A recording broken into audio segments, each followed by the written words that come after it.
तो क्या ओवैसी और चंद्रशेखर बिगाड़ेंगे तेजस्वी का खेल? क्या तेजस्वी यादव का सीएम बनने का सपना अधूरा रह जाएगा? क्या तेजस्वी की एक गलती अब उन पर ही भारी पड़ेगी? दर्शकों, बिहार में हलचल तेज है, विधानसभा चुनाव नजदीक है। हाल ही में असदुद्दीन ओवैसी ने लालू यादव को चिट्ठी लिखी थी हाथ मिलाने के लिए, गठबंधन के लिए। लेकिन आरजेडी ने साफ तौर पर कहा कि ओवैसी अगर चाहते हैं कि बीजेपी ना जीते तो वो चुनाव ही ना लड़े। इसके बाद ओवैसी भड़क उठते हैं कि मैंने तो बड़ा दिल दिखाया, चिट्ठी लिखी, हाथ मिलाने को तैयार हूँ, लेकिन आप मुझे दरकिनार कर रहे हैं, बेइज्जत कर रहे हैं। उसके बाद ओवैसी ने तीसरा मोर्चा बनाने का ऐलान कर दिया।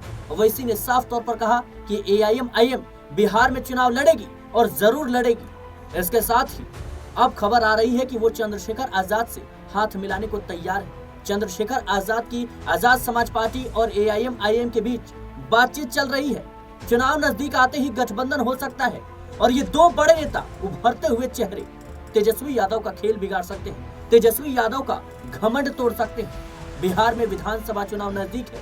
तेजस्वी यादव ने जिस तरीके से ओवैसी का ये ऑफर ठुकराया है, कहीं उनका सीएम बनने का सपना अधूरा न रह जाए। मेरे साथ इस मुद्दे पर बातचीत करेंगे दीपक जी, बिहार की राजनीति को आप बेहद करीब से जानते हैं और किस तरीके से देख रहे हैं? ओवैसी ने बड़ा दिल दिखाया, गठबंधन के लिए पैगाम भेजा, लेकिन कहीं ना कहीं लालू यादव ने ठुकरा दिया।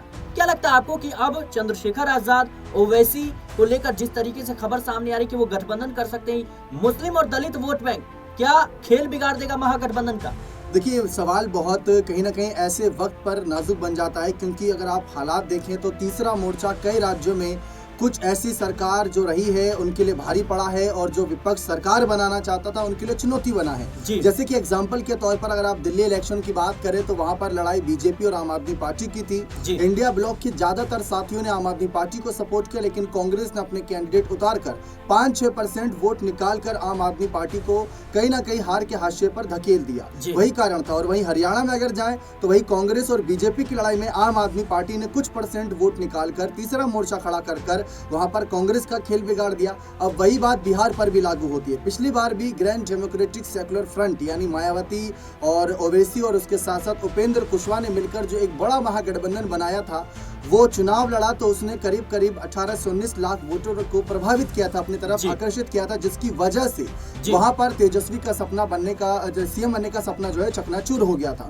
अब वही बात यहाँ पर ओवैसी और चंद्रशेखर आजाद क्या कर सकते हैं? पहली बात, ओवैसी और चंद्रशेखर के हाथ मिलाएंगे। देखिए, इसके पूरे चांसेस बन सकते हैं, क्योंकि चंद्रशेखर आजाद की बात करें तो वो अकेले उतरेंगे नहीं उतरेंगे उस पर एक सवाल है, क्योंकि उनका ऐसा कोई अनाउंसमेंट नहीं है कि वो अकेले ही चलेंगे, जैसे मायावती और आम आदमी पार्टी और जनसुराज साफ कह चुकी है कि हम अकेले चुनाव लड़ेंगे। वैसे चंद्रशेखर ने अब तक ये बात नहीं कही है, यानी उन्होंने अभी गठबंधन के दरवाजे खोल रखे हैं। दूसरी तरफ ओवैसी की बात करें तो ओवैसी ने महागठबंधन की तरफ दोस्ती का हाथ बढ़ाया, लेकिन जिस तरीके से उनको निराशा हाथ लगी उसके बाद वो और ज्यादा गुस्से में है, क्योंकि अब वो और बदला लेना चाहते हैं। पहले ही वो बदला लेना चाहते थे अपनी उन 5 सीटों का, जो 5 उनके विधायक चुने गए थे उसमें लगभग 4 विधायकों ने पाला बदल कर दिया था। एकमात्र जो विधायक बने उन्हें पार्टी की मुख्य जिम्मेदारी दे दी गई थी, लेकिन वो बदला अब भी पूरा नहीं हुआ है। उसको भुलाकर उन्होंने लालू यादव से हाथ मिलाने की बात रखी थी, लेकिन लालू यादव ने वो सारे मामले कहीं ना कहीं उनके खिलाफ छोड़ दिए और ये कहा कि आप खुद चुनाव मत लड़ो। अब चंद्रशेखर ओवैसी अगर साथ आते तो हैरान मत होइएगा, लोकसभा चुनाव के वक्त भी साथ थे, यहाँ पर भी साथ आते हैं, लेकिन सबसे बड़ी बात कितने वोटरों को प्रभावित करेंगे, क्योंकि जो मतदाता सूची में जो इस वक्त काफी फेरबदल किए जा रहे हैं, बताया जा रहा है कि इतने लाख वोटरों को हटा दिया जाएगा। अब उसमें कितने मुस्लिम कितने दलित ऐसे रहेंगे, क्योंकि राहुल गांधी और तेजस्वी यादव के बयान लगातार इस पर आ रहे, तो वहाँ एक सवाल रहेगा।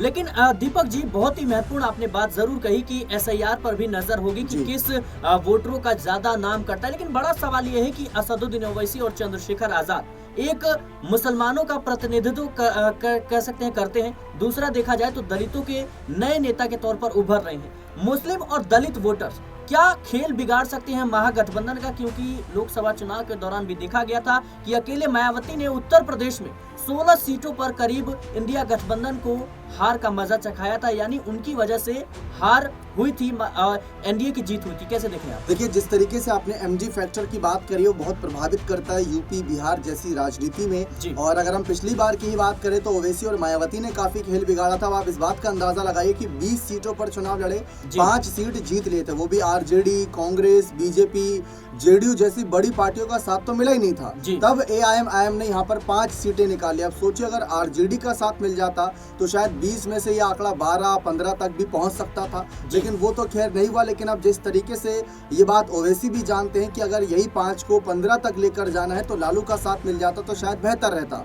और वो गठबंधन धर्म के तहत जो है अपनी पार्टी का आंकड़ा दिखाते, रिपोर्ट कार्ड दिखा दे कि देखिए हम इन सीटों पर नंबर 1 पर थे, 5 सीटों पर, इन पर नंबर 2 पर थे, इन पर नंबर 3 पर थे, तो ये सीटें हमें दीजिए। तो जिस तरीके से अभी दबाव की राजनीति चल रही है, सीटों का बंटवारा चल रहा है, वहां मांग रख सकते थे। लेकिन अब चंद्रशेखर की बात करें तो मायावती के एक विकल्प के तौर पर देखे जा रहे हैं। चंद्रशेखर ने राजस्थान में हनुमान बेनीवाल से हाथ मिलाया था। फिर उसके बाद अगर हम बात करें तो यहाँ पर दुष्यंत चौटाला के साथ कहीं ना कहीं नजर आने की खबरें थी। हरियाणा में जिस तरीके से चंद्रशेखर आजाद हरियाणा की सियासत में भी गठबंधन के साथ उतरे, तो कुछ ऐसे चेहरों का साथ चंद्रशेखर ले रहे हैं जिससे वहां के उन क्षेत्रीय नेताओं के सहारे अपनी राजनीतिक रोटियां तो कहीं ना कहीं ओवैसी भी जिस तरीके से पिछली बार 5 सीटों पर जीत हासिल करने में कामयाब हुए थे, चंद्रशेखर को उम्मीद है कि अगर दलित और मुस्लिम एक साथ आ जाए तो महागठबंधन के अलावा एक तीसरा विकल्प भी बन सकता है। क्या लगता है आपको? देखिए, तीसरा विकल्प की तलाश में जरूर होगा, क्योंकि अगर हम बात करें तो तेजस्वी की पार्टी पर एक सवाल उठता है कि हमेशा मुस्लिमों का, यादवों का उनको वोट मिलता है, लेकिन जब बात आगे करने की आती है तो किसको आगे किया जाता है। अगर आज भी हम बात करें कि मान लीजिए अगर महागठबंधन सत्ता में आता है तो क्या कोई मुस्लिम डिप्टी सीएम बनेगा, क्या कोई मुस्लिम सीएम बनेगा, क्या कोई तेजस्वी यादव के अलावा कोई और यादव सीएम बनेगा या डिप्टी सीएम बनेगा? शायद इसका जवाब आपको ना में मिलेगा। और यही आरोप जो है पक्ष इन पर लगाता है और उत्तर प्रदेश में अखिलेश यादव पर लगाता है कि ये 2 दल ऐसे हैं जो मुस्लिम के हितैषी होने की बात करते हैं, उनका वोट लेते हैं, लेकिन जब बात जिम्मेदारी, अखिलेश ने भी लोकसभा चुनाव में नहीं चंद्रशेखर को मौका दिया था। चंद्रशेखर को मौका इस वजह से नहीं दिया था अखिलेश ने क्योंकि चंद्रशेखर अपने सिंबल पर लड़ना चाहते थे।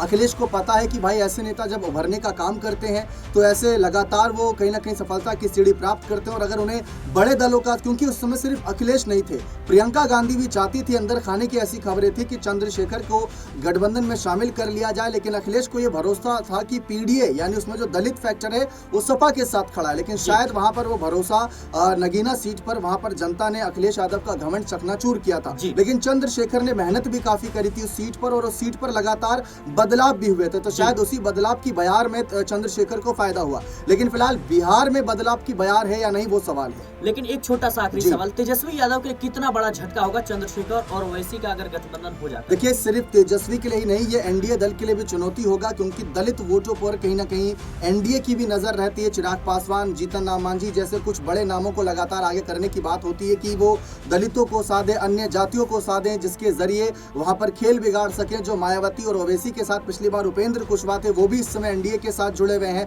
तेजस्वी की तो देखिए अगर बात करें महागठबंधन के लिए बड़ा झटका होगा, एक बड़ी चुनौती होगी, क्योंकि ओवैसी का पहले भी खेला देख चुके हैं। लेकिन इस बार चंद्रशेखर आजाद, अरविंद केजरीवाल, प्रशांत किशोर और इसके साथ साथ कुछ ऐसे निर्दलीय प्रत्याशी रहेंगे जो यहाँ पर खेल बिगाड़ेंगे, तो उस पर नजर बनी हुई है। बिल्कुल दर्शकों, लगातार चर्चा जारी है कि आखिर ओवैसी और चंद्रशेखर के बीच बात किस मुद्दे को लेकर हो रही है। क्या गठबंधन को लेकर कोई चर्चा है? क्या ये जो तीसरा मोर्चा ओवैसी ने ऐलान किया है कि हम जल्द ही तीसरे मोर्चे का ऐलान करेंगे, ये कहीं ना कहीं सीधे तौर पर खतरे की घंटी है तेजस्वी यादव के लिए? तेजस्वी यादव ने बड़ा दिल नहीं दिखाया, असदुद्दीन ओवैसी से हाथ नहीं मिलाया, चंद्रशेखर आजाद को महागठबंधन में शामिल नहीं किया। देखना होगा कि इन 2 बड़े नेताओं का, उभरते हुए चेहरों का बिहार चुनाव में क्या प्रभाव पड़ता है। फिलहाल के इस रिपोर्ट में इतना। देश और दुनिया की तमाम खबरों के लिए बने रहने नेक्स्ट न्यूज़।